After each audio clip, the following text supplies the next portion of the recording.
এই কে আছিস? তাড়াতাড়ি ভেতরে চলে আয়। ভিতরে আসতে পারি কাকু? এই আমি তোর বাপের কত নম্বর ভাই যে তুই আমাকে কাকু বললি? সরি স্যার, আসলে বাইরে কাকুর সাথে কথা বলছিলাম তো তাই মুখ দিয়ে বেরিয়ে গেছে। আচ্ছা ঠিক আছে, এবার চেয়ারে বসে পড়। নে, এবার আমি তোকে ঝটপট কয়েকটা প্রশ্ন করব, তুই ঝটপট দু একটা উত্তর দিয়ে দে তো। কেন স্যার, আমার নাম জিজ্ঞাসা করবেন না? তোর নাম শুনে আমার দরকার কি? আমার কাম চাই, কাম। ঠিক আছে স্যার, তাহলে প্রশ্ন শুরু করেন। আচ্ছা, ইংলিশ সম্পর্কে তোর কোনো জ্ঞান আছে? আরে আছে স্যার আছে, ইংলিশে তো আমি পুরো বাঘ বাচ্চা। কি বললি? তুই ইংলিশে বাঘ বাচ্চা? তাহলে তো তোর এখানে কোনো থাকার কথাই নয়।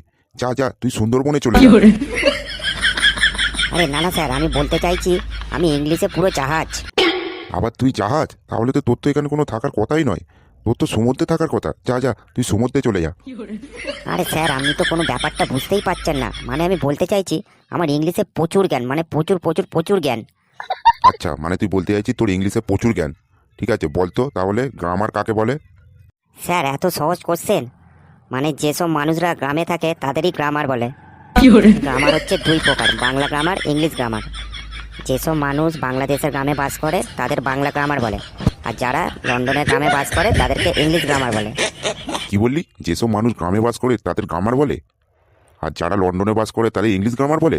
তুই বেরো এখান থেকে, বেরো। স্যার আপনি এত রেগে যাচ্ছেন কেন? কখনো একটা প্রশ্নেই বোঝা যায় কার কত জ্ঞান আছে। স্যার আরো দু চারটে প্রশ্ন ধরুন, তারপর তো বুঝতে পারবেন আমার কেমন জ্ঞান আছে। তোকে দেখেই বোঝা যাচ্ছে তোর কতটা জ্ঞান আছে। তোকে আর প্রশ্ন ধরতে হবে না, তুই বেরো এখান থেকে। প্লিজ স্যার আরো কয়েকটা প্রশ্ন ধরুন, চাকরিটা আমার খুব দরকার, না হলে আমার বিয়ে হবে না। বিয়ে করার জন্য কি আবার চাকরি দরকার হয় নাকি? হ্যাঁ স্যার, আজকালকার দিনে বিয়ে করার জন্য চাকরিটা তো দরকার। কে বললো তোকে বিয়ে করার জন্য চাকরি দরকার? এই প্রথম শুনলাম তোর মুখ দিয়ে বিয়ে করার জন্য চাকরি দরকার হয়। তাহলে বিয়ে করার জন্য কি দরকার স্যার? বিয়ে করার জন্য ছেলেদের ক্ষেত্রে একটা মেয়ে দরকার হয়, আর মেয়েদের ক্ষেত্রে একটা ছেলে দরকার হয়। তাহলে স্যার চাকরি না করলে বিয়ের পর খাবে কি তারা? বিয়ের পর কি খাবে? ছেলেটা যা খাবে মেয়েটাও তাই খাবে, আবার মেয়েটা যা খাবে ছেলেটাও তাই খাবে। মানে ছেলেটা আর মেয়েটা ভাগাভাগি করে খাবে। স্যার ওরম করবেন না স্যার।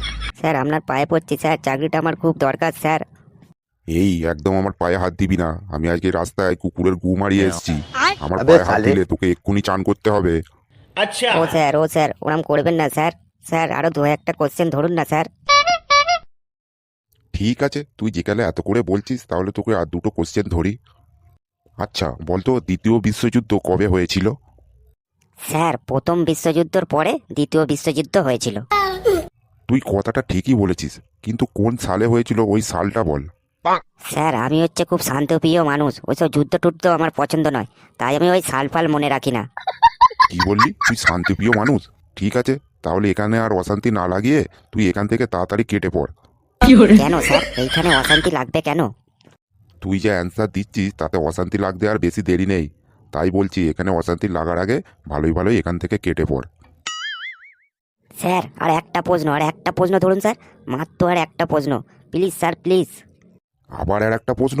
তুই এখান থেকে যাবি নাকি আমি উঠবো? না স্যার, আপনাকে আর কষ্ট করে উঠতে হবে না, আমি বেরিয়ে যাচ্ছি। ওহ, সকাল থেকে ইন্টারভিউ নিতে দিতে আমার তো হাঁটা পেয়ে গেল। একটাও যোগ্য ক্যান্ডিডেট পেলাম না। যাকেই প্রশ্ন ধরি সেই ভুলভাল উত্তর দিয়ে আমার মাথাটা পুরো গরম করে দেয়।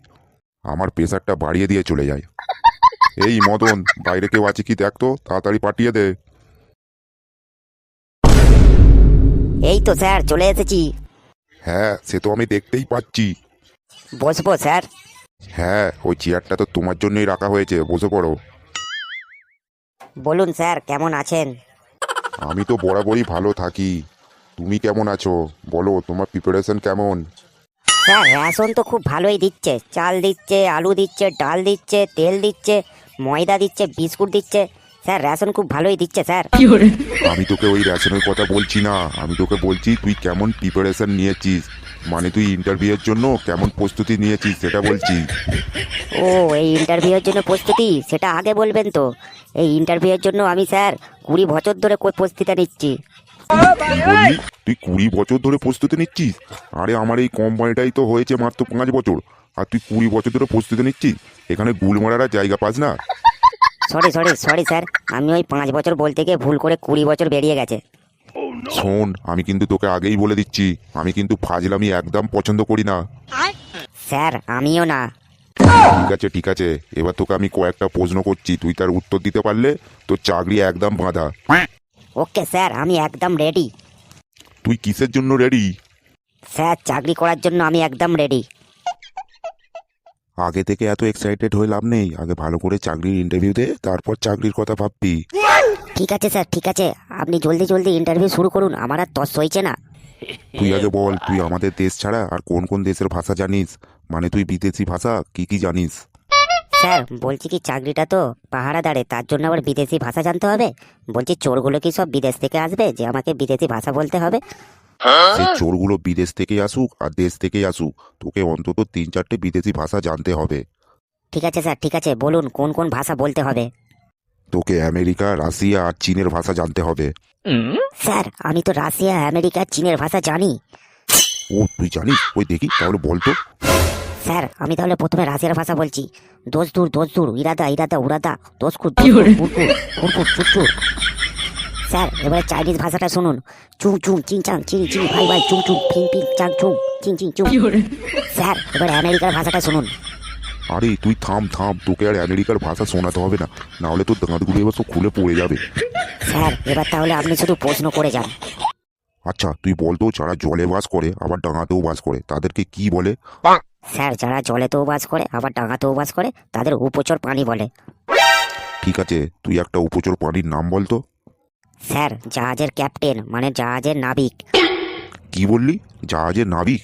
জাহাজের নাবিক আবার কবে থেকে উপচর প্রাণী হলো রে? স্যার জাহাজের নাবিক তো জলেও বাস করে আবার ডাঙাতেও বাস করে, তাহলে জাহাজের নাবিক উপচর পানি হলো না? না হলো না, উপচর প্রাণী হলো একটি ব্যাঙ, বুঝলি? হ্যাঁ হ্যাঁ স্যার বুঝলাম, উপচর পানি হলো একটি ব্যাঙ। ঠিক আছে, তুই এবার দুটো উপচর প্রাণীর নাম বল তো। স্যার ব্যাঙের মা আর ব্যাঙের বাবা। তুই কি আমার সাথে ফাজলামি করতে এসেছিস? দেখ, আমি কিন্তু ফাজলামি একদম পছন্দ করি না। স্যার আমিও না। এবার বলতো, মরুভূমিতে কোন প্রাণী দেখা যায়? স্যার মরুভূমিতে উট দেখা যায়, উট। বেশ, মরুভূমিতে বাস করে এমন কয়েকটি প্রাণীর নাম বলতো। মরুভূমিতে বাস করে আরো কয়েকটি প্রাণীর নাম হলো উটের বাবা, উটের মা, উটের ভাই, উটের বোন, উটের দিদা, উটের দাদু, উটের জেঠু, উটের দিদিমা, উটের জ্যাঠা, উটের কাকা। আরে থাম থাম, কি সাংঘাতিক ছেলে রে মাইরি! বললাম মরুভূমিতে বাস করে কয়েকটি প্রাণীর নাম বলতে, এ তো দেখছি পুরো উটের গোষ্ঠী ষষ্ঠী পুজো করে দিল। আমি বারবার বলছি, আমি কিন্তু ফাজলামি একদম পছন্দ করি না। স্যার আমিও না। এবার বলতো, আমাদের দেশে মোট জনসংখ্যা কত আছে? স্যার আমাদের দেশে মোট জনসংখ্যা হলো 10,32,220। হ্যাঁ, তুই একদম ঠিক বলেছিস। স্যার আপনার যদি বিশ্বাস না হয় আপনি একবার গুনে দেখে নিতে পারেন, আর যদি এর থেকে কম হয় তাহলে ভাববেন আমাদের দেশ থেকে বাইরে তারা ঘুরতে গেছে, আর যদি বেশি হয় তাহলে ভাববেন বাইরে থেকে আমাদের দেশে ঘুরতে এসেছে।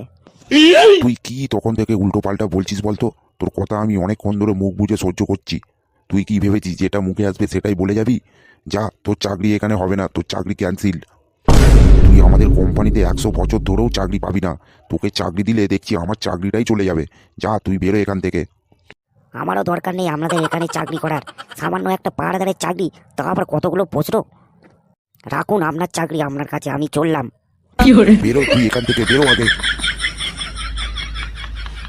এরা দেখছি আমাকে একদম পুরো পাগল করে ছাড়বে। আপনার মাথাটা তো আগে থেকেই পাগল হয়ে আছে, আমি আর কি পাগল করব। এই এই ধর তো, কে আছিস? ওকে ধর ধর।